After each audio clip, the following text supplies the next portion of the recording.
Hi everyone. So today I am going to be talking to you a little about relationships. Um, so there are different intents behind which people get into relationships. Okay, we broadly divide it into say four, and the purpose of this video is simply so that you can understand out of which one are you operating in your relationships. The first are the karmic relationships. Now, these are the relationships which are, no matter what you do, they will one way or the other just happen. Okay, because there is something incomplete, there is something that has to finish between the two people, and it needn't just be the opposite sex. Okay, it can just be any two people till you don't meet, till you don't finish and master the lesson and the learning from each other.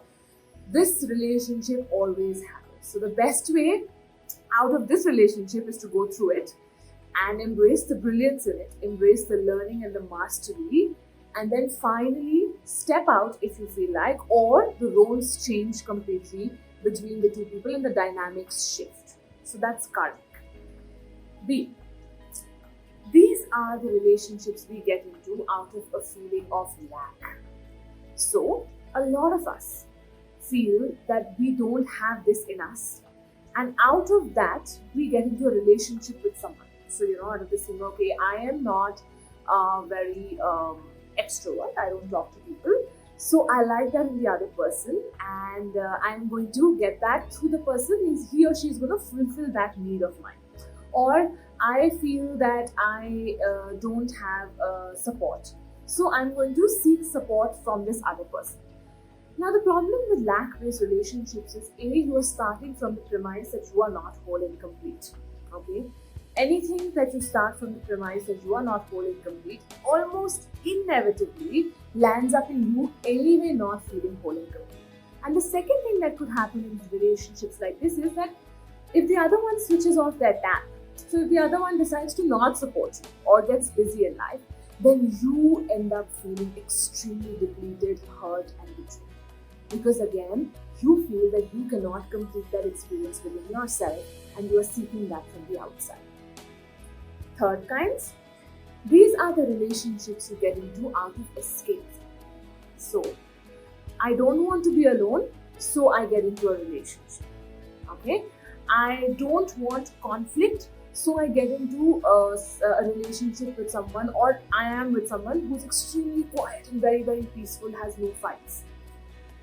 Now, the irony with this is everything that you're escaping and everything that you're running away from inevitably happens to you anyway. Is there a guarantee that if you're in a relationship, you will not feel alone? No, right? So check, what are you running away from when you get into any relationship? Work with that. Stop running away. Stay still, accept and acknowledge that first, and then begin to start with each other.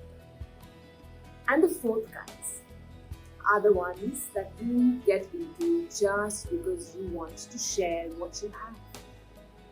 There is no lack, there is no escapism, there is no incompletion. It is just this feeling that I am whole and complete, and with that wholeness and completeness, I attract in my life another that is also whole and complete, and we both have a lot to share with each other, grow together. Sometimes our paths could go a little away, but we kind of come back, but we are walking our own paths. Generally, these are the relationships that are more sustainable. These are also the relationships in which if the other one's role play changes or your role changes, the other is able to adapt and you accordingly fit in because you are not seeking any sort of completion or any sort of experience fulfillment from the other person. You are just sharing, growing, and evolving together. So try to reach this space before getting into relationships, correct and finish off these previous stories and feel whole and complete. And from that space, your relationships will also make you feel whole and complete. I hope that helps.